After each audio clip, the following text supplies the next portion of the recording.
Hello दोस्तों, कैसे हैं आप सब। राम जी की पाठशाला में आपका बहुत बहुत स्वागत है। उम्मीद करता हूं आप भी अच्छे ही होंगे। और आज ये वीडियो आपको सुबह 9 बजे मिल रहा है, तो इसका मतलब मैं आपको सुप्रभात कह रहा हूं। वेरी गुड मॉर्निंग, आपका दिन शुभ हो, आपकी पढ़ाई अच्छी चलती रहे।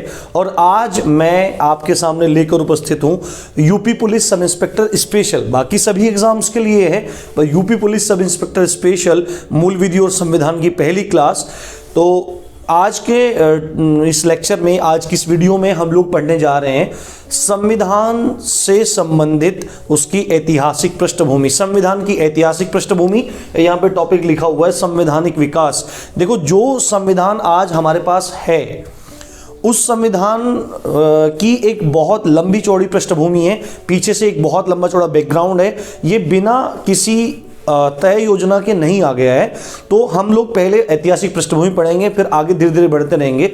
एक सजेशन मुझे आपसे चाहिए, देखो इवनिंग में आपको हिंदी की वीडियो मिल ही रही है, अब कंटिन्यू मिलनी शुरू हो जाएगी। आप बस तैयारी में लगे रहिए। साथ में मुझे आपसे दो चीजें पूछनी है, वो ये है कि संविधान की वीडियो पहले पूरा संविधान पढ़ाया जाए या 4 दिन संविधान की वीडियो पढ़ाई जाए, संविधान पढ़ाया जाए, और 2 दिन आपको मूल विधि पढ़ाई जाए। इसमें आईपीसी, सीआरपीसी और डिफरेंट लॉज है। मेरे अकॉर्डिंग आपको दोनों चीजें एक साथ पढ़नी चाहिए। 4 दिन संविधान, फिर आप इसका रिवीजन कर लें जितना आपने पढ़ा है, 2 दिन आप आईपीसी पढ़ लें। अपना विचार जरूर व्यक्त करें। और कुछ भाइयों ने, कुछ दोस्तों ने, जो भी आप मेरे साथ यहाँ मेरी फैमिली के रूप में जुड़े हुए हो, उनसे सिर्फ एक ही रिक्वेस्ट है कि चैनल को यार ज़्यादा से ज़्यादा शेयर करो। एक भाई ने मेरे को लिखा कि सर आपका चैनल मेरे को काफ़ी अच्छा लगा, मैंने सब्सक्राइब किया, पर आप औरों की तरह पेड मत कर देना। भाई पेड कुछ भी नहीं है, जो मेरे पास है वो आपका है। जितना मैं अपने दिमाग में, मस्तिष्क में ज्ञान रखता हूँ वो आपकी भलाई के लिए है। हर एक यूपीएसआई की तैयारी करने वाले हर एक बंदे तक इस चैनल को पहुंचाना जिम्मेदारी आपकी है दोस्त, और अपनी जान की बाजी लगा के तैयारी करवाना मेरी जिम्मेदारी है। आप यकीन मानो, मैं पूरे दिन वर्किंग रहता हूं, अपना मेरा ट्रेनिंग प्रोग्राम चल रहा है, एक मैं बच्चे फिर पढ़ाना होता है मेरे को, और ऑफलाइन क्लासेस लेनी होती हैं। और अभी रात के 10:30 बज रहे हैं और मैंने आपके लिए सब चीज़ लिख के तैयार की है। तो यही सारी बात है, आप चिंता मत करो, सब कुछ फ्री है, और चैनल को मैक्सिमम शेयर करो। तो आइए हम शुरू करते हैं, लेट्स गेट स्टार्टेड। देखो अब क्या बात है, देखो ऐतिहासिक पृष्ठभूमि में कहाँ से शुरू होता है। सन 1600 ईस्वी में ईस्ट इंडिया कंपनी भारत आई, और भारत आने के बाद वो धीरे धीरे अपने पैर इंडिया में पसारने लगी। वो फिर बंगाल की तरफ जा पहुंचे। बंगाल में नवाब सिराजुद्दौला थे, उनके शासन में उन्होंने धीरे धीरे व्यापार करना शुरू किया। व्यापार करते करते उनका लालच बढ़ता चला गया, और उसी लालच के बढ़ने का परिणाम क्या था। 1757 की लड़ाई हुई थी। 1757 यानी प्लासी का युद्ध है, बहुत इंपॉर्टेंट क्वेश्चन है। 1757 का प्लासी का युद्ध और उसके बाद 1764 का बक्सर का युद्ध ऐतिहासिक साबित हुए, और उन्होंने ब्रिटिश शासन की नींव रख दी। भारत में ब्रिटिश शासन की नींव रख दी, और धीरे धीरे 1764 का युद्ध हुआ, उसके बाद बंगाल में ईस्ट इंडिया कंपनी ने शासन इनडायरेक्टली संभाल लिया, और उसने नए नए कानून बनाने शुरू कर दिए। तो ये जो कानूनों की बनने की जो रूपरेखा है, पूरा कालक्रम है, पूरा का पूरा एक समय रेखा है, उसी में सबसे पहला जो एक कानून उन्होंने पारित किया वो कानून था 1773 का रेगुलेटिंग एक्ट। 1773 का रेगुलेटिंग एक्ट आपको केवल पढ़ते जाना है, रिवीजन करना है। देखो अगर आपको स्क्रीनशॉट चाहिए तो मैं साइड में हट जाता हूं, आप वीडियो रोक के आप स्क्रीनशॉट ले सकते हैं। ये आई थिंक आपने अब वीडियो रोक के स्क्रीनशॉट ले लिया होगा। तो 1773 का रेगुलेटिंग एक्ट था। उस रेगुलेटिंग एक्ट के माध्यम से कंपनी ने क्या क्या किया, एक चीज और मैं आपको बता देता हूं। 1764 का जो बक्सर का युद्ध था, वास्तविकता में जो बक्सर का युद्ध है उसी को भारत में ईस्ट इंडिया कंपनी का नींव जमाने वाला या पैर जमाने वाला स्टेप माना जाता है, उसी को सबसे महत्वपूर्ण बिंदु माना जाता है। और 1773 के रेगुलेटिंग एक्ट से कंपनी ने क्या किया, जो बंगाल का गवर्नर था, जो बंगाल का गवर्नर पद था, इस पद का नाम बदल के क्या कर दिया, गवर्नर जनरल कर दिया। यानी कि बंगाल के गवर्नर को बंगाल का गवर्नर जनरल बना दिया गया। और इससे अलग दो गवर्नर होते थे इंडिया में, एक मद्रास गवर्नर और एक होता था बम्बई गवर्नर। गवर्नर, इन दोनों को बंगाल गवर्नर के अधीन कर दिया गया।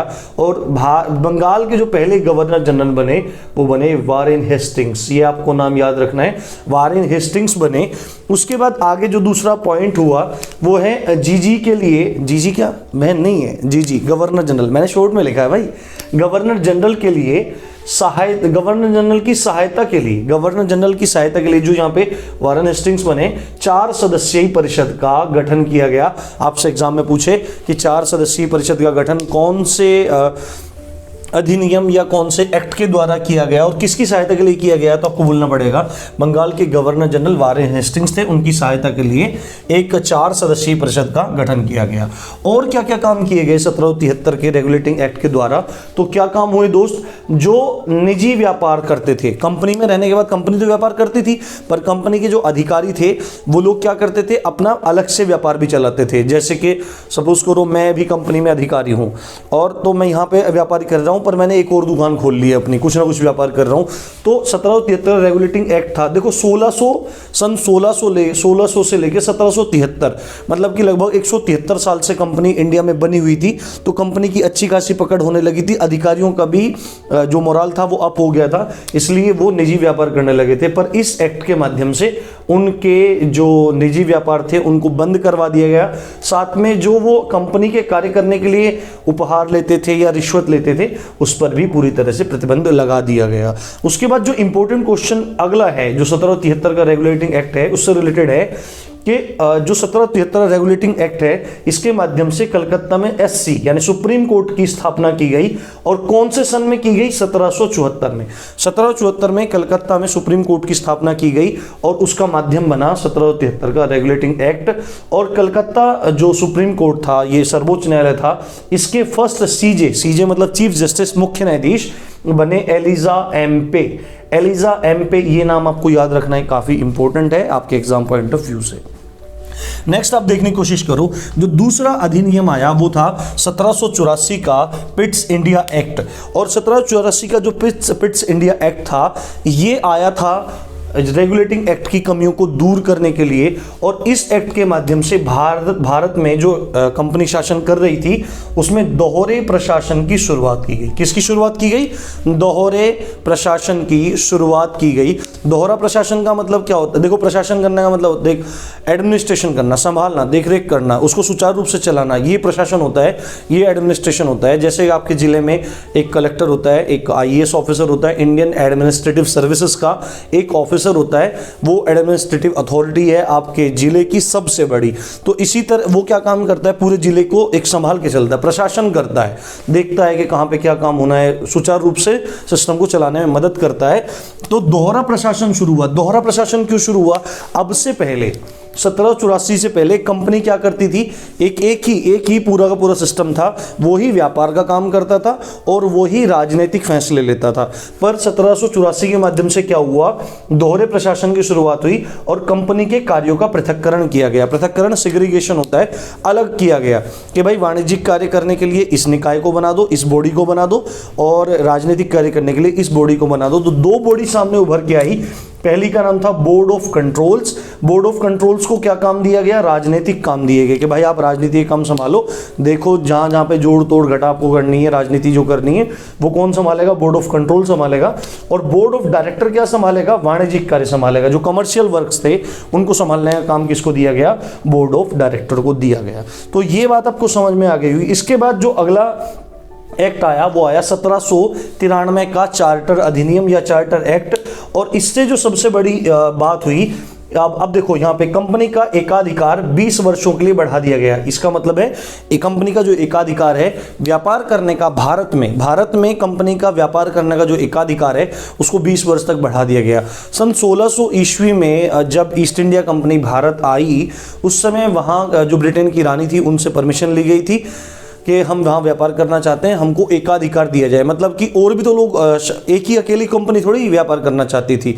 भारत खजाने से भरा पड़ा था, मसालों से भरा पड़ा था, इंडोनेशिया मसालों से भरा पड़ा था, और उन मसालों की डिमांड यूरोप में बहुत ज़्यादा थी। तो और भी कंपनीज क्या करना चाहती थी, व्यापार करना चाहती थी। पर जो एकाधिकार था, जिसको आप बोल सकते हैं पेटेंट करा लेना, जैसे नीम का पेटेंट अमेरिका के पास है पर यूज़ ज़्यादा इंडिया में होता है। पेटेंट कराने का मतलब होता है कि उसका ही एकाधिकार हो जाता है। तो इंडिया में जो ईस्ट इंडिया कंपनी थी उसका एकाधिकार बना हुआ था, पर अभी बात उठने लगी थी कि एकाधिकार को समाप्त किया जाए। पर 1793 के जो ईस्ट इंडिया ये चार्टर अधिनियम आया, इसके माध्यम से क्या हुआ, कंपनी का एकाधिकार 20 वर्षों के लिए और बढ़ा दिया गया। और दूसरा जो इंपॉर्टेंट काम हुआ, जो बोर्ड ऑफ कंट्रोल है, जो राजनीतिक कार्य देखने का काम कर रहा था, उसके अधिकारियों का जो वेतन दिया जाने लगा वो भारतीय कोष से दिया जाने लगा। मतलब भारत का स्पेशली जो भारत के लिए जो फंड निकला हुआ था, जो पूरा एक कोष निकला हुआ था जिसको भारतीय कोष कहते थे, उसमें से अधिकारियों का वेतन दिया जाने लगा। किसके अधिकारियों का वेतन दिया जाने लगा? बोर्ड्स ऑफ कंट्रोल के अधिकारियों का वेतन दिया जाने लगा। ये क्वेश्चंस आपके एग्जाम पॉइंट ऑफ व्यू से बहुत ज़्यादा इंपॉर्टेंट है। खाली यूपीएसआई नहीं, बाकी किसी भी एग्जाम में बैठ जाना, यूपी कांस्टेबल में किसी भी एग्जाम में बैठ जाना, आपका क्वेश्चन नहीं छूटेगा। ठीक है, आगे देखते हैं दोस्तों। 1813 का चार्टर अधिनियम, 1813 का चार्टर अधिनियम इसके बाद आया, 1793 के बाद। और इससे क्या काम हुआ, देखो यहाँ पे कंपनी का शासन 20 वर्षों के लिए बढ़ा दिया गया था। और आप देख सकते हैं कि 1793 से लेके और 1813 तक कितना होता है, 20 वर्ष ही आई थिंक होते होंगे, आप देख लेना। ठीक है, 1813 का चार्टर अधिनियम, इससे क्या हुआ कि कंपनी का एकाधिकार समाप्त कर दिया गया। किस चीज का एकाधिकार समाप्त कर दिया गया? कंपनी का जो भारत में व्यापार करने का एकाधिकार था वो समाप्त कर दिया गया। पर दो चीजें छोड़ दी गई, चाय और चीनी। चाय और चीनी पर अभी भी कंपनी का ही एकाधिकार बना रहा। चाय और चीनी के व्यापार पर कंपनी का ही एकाधिकार बना रहा। और दूसरा इंपॉर्टेंट पॉइंट जो 1813 के चार्टर अधिनियम में हुआ वो ये हुआ कि शिक्षा को प्रोत्साहन दिया गया। शिक्षा को प्रोत्साहन दिया जाने लगा, 1-1 लाख रुपए की राशि दी जाने लगी। तो दो ये इंपॉर्टेंट काम हुए। तीसरा जो आगे बढ़ते हैं हम लोग आगे, जो 5वां महत्वपूर्ण अधिनियम है, ये पूरी भूमिका पढ़ रहे हैं कि संविधान कैसे बना, एक क्रम से लेके चले आ रहे हैं।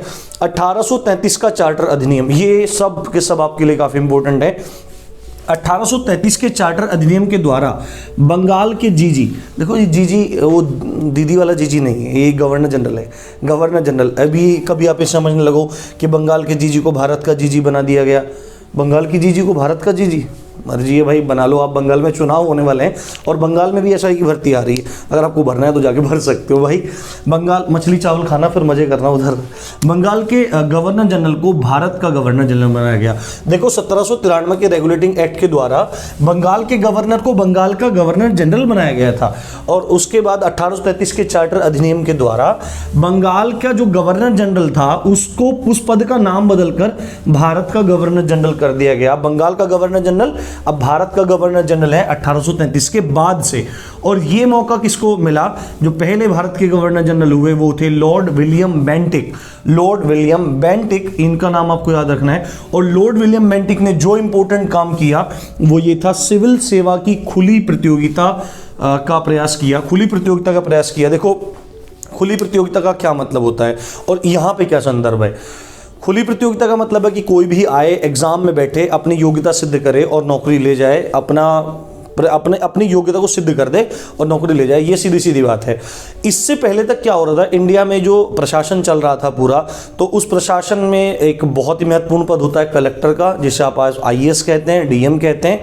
तो उस समय 1833 से पहले जो इंडिया में जिले हुआ करते थे, उन जिलों में क्या होता था, जो कलेक्टर बन के आते थे, जैसे आपने लिंगा में देखा होगा रजनीकांत जी, वो कलेक्टर बने हुए हैं वो, और एक और दूसरा कलेक्टर बना हुआ है, वो आपने मूवी देखी होगी, देखी हो तो कमेंट में जरूर बताना दोस्तों। तो उसमें क्या होता था, वो इंग्लैंड से ही आते थे, कंपनी उनको चुन लेती थी, कोई एग्जाम नहीं होता था तो कंपनी उनको चुन लेती थी और वो फिर कलेक्टर पद पर आ जाते थे। पर ये बात विलियम बेंटिक को ठीक नहीं लगी और उन्होंने सिविल सेवाओं की खुली प्रतियोगी परीक्षाओं का प्रयास किया।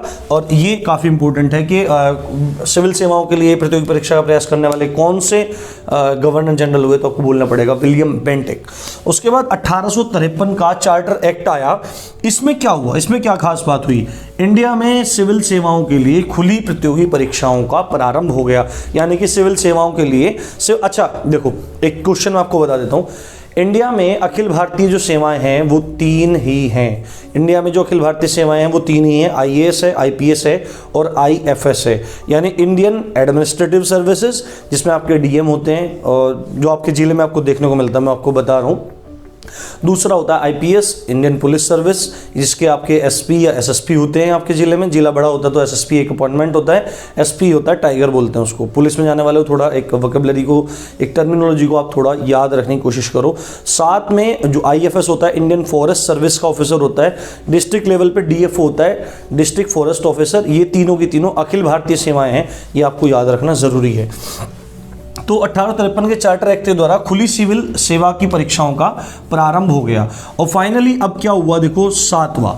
अब देखो 1853 के बाद आपको 1857 याद आता है। देखो पूरा का पूरा जो ब्रिटिश हुकूमत का इंडिया पे गुलामी रही, ब्रिटिश हुकूमत की इंडिया में गुलामी रही, वो 2 चरणों में बटी हुई है। एक कंपनी शासन में बटी हुई, यानी कि कंपनी ने डायरेक्टली शासन किया, और दूसरी क्राउन के अंडर में, यानी ताज का शासन, जो विक्टोरिया का शासन था, उससे बटी हुई है।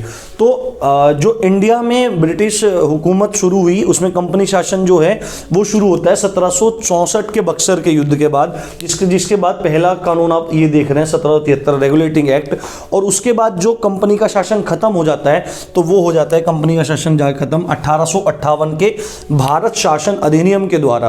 क्यों? क्योंकि 1857 में एक बहुत ही बड़ी क्रांति हुई थी। भारत का पहला स्वतंत्रता संग्राम था और शायद सबसे बड़ा स्वतंत्रता संग्राम था, जिसमें अनेक वीर योद्धाओं ने भारत को स्वतंत्र करने के लिए अपने प्राणों की बहुत बड़ी आहुति दी, बलिदान दिया। तो उसके बाद जो ब्रिटेन का शासन था, महारानी का शासन था, उसको लगने लगा कि कंपनी इंडिया में एडमिनिस्ट्रेशन संभालने के लिए अब योग्य नहीं रह गई है, उनसे शासन ले लेना चाहिए।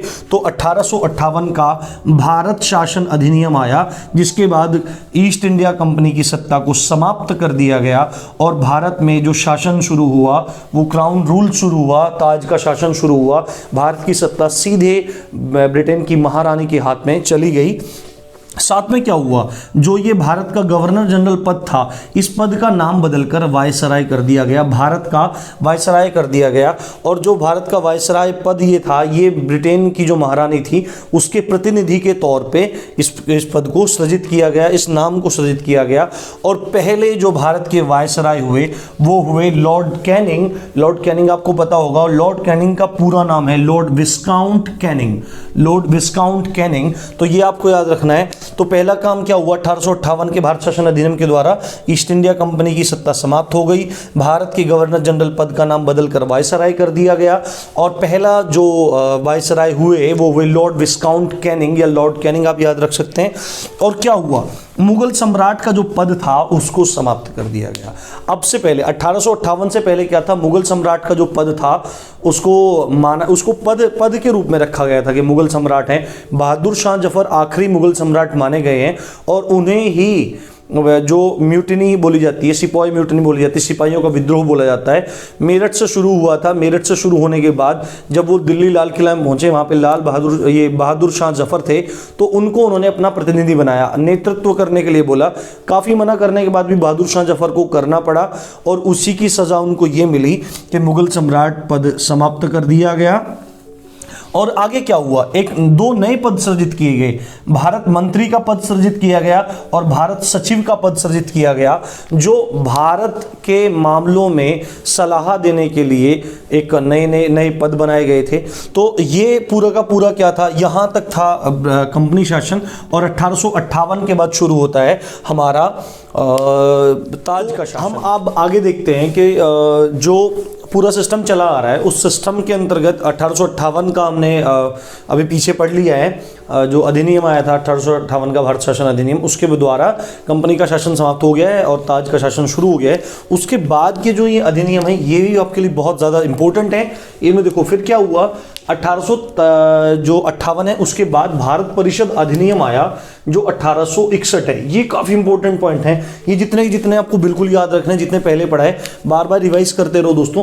साथ में देखो क्या हुआ, जो वायसराय है, वायसराय को अध्यादेश जारी करने की शक्ति दी गई। ऑप्शन पेपर में डायरेक्ट पूछेगा कि वायसराय को अध्यादेश जारी करने की शक्ति किस अधिनियम के द्वारा दी गई, तो आपको बोलना पड़ेगा भारत परिषद अधिनियम 1861।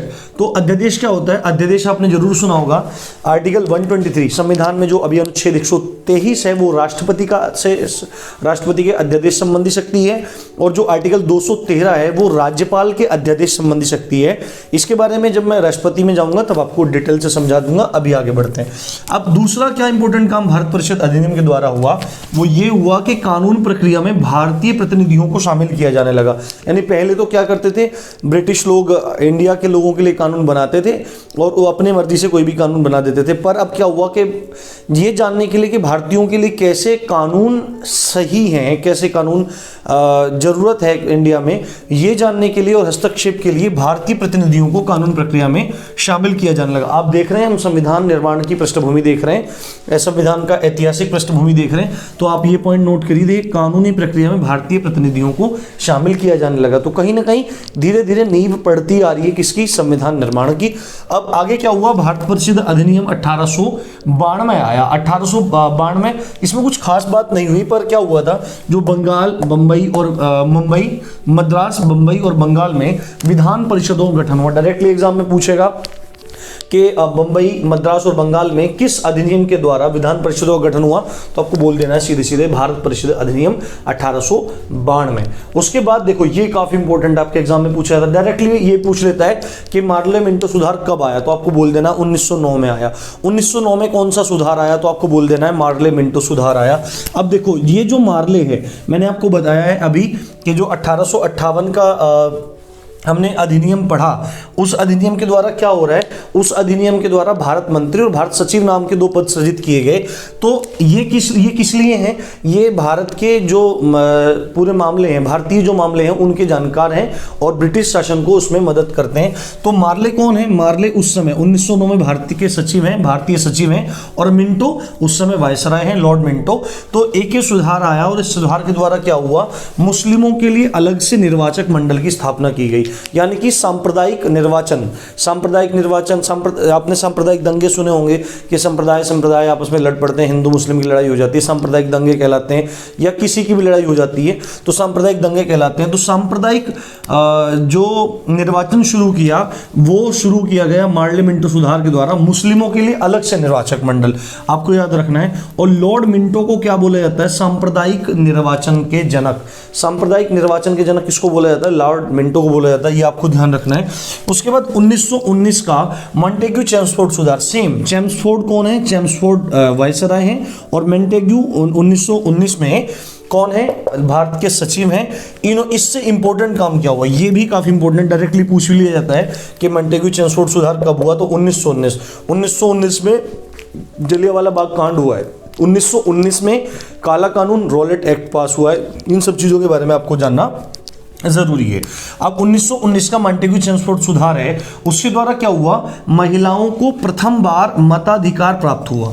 मतलब अब से पहले जो महिलाएं थी वो वोट नहीं कर पा रही थी, पर 1919 का जो मॉन्टेग्यू चेम्सफोर्ड सुधार आया उसके माध्यम से क्या हुआ, महिलाओं को पहली बार वोट देने का अधिकार मिला। और फाइनली 1935 में आया भारत शासन अधिनियम, जिसका पूरा का पूरा असर आज के भारतीय संविधान पे हम देख सकते हैं। भारतीय संविधान का मूल ढांचा कहां से लिया गया, एग्जाम में आपसे पूछा जाएगा तो आपको बोलना पड़ेगा 1935 का भारत शासन अधिनियम।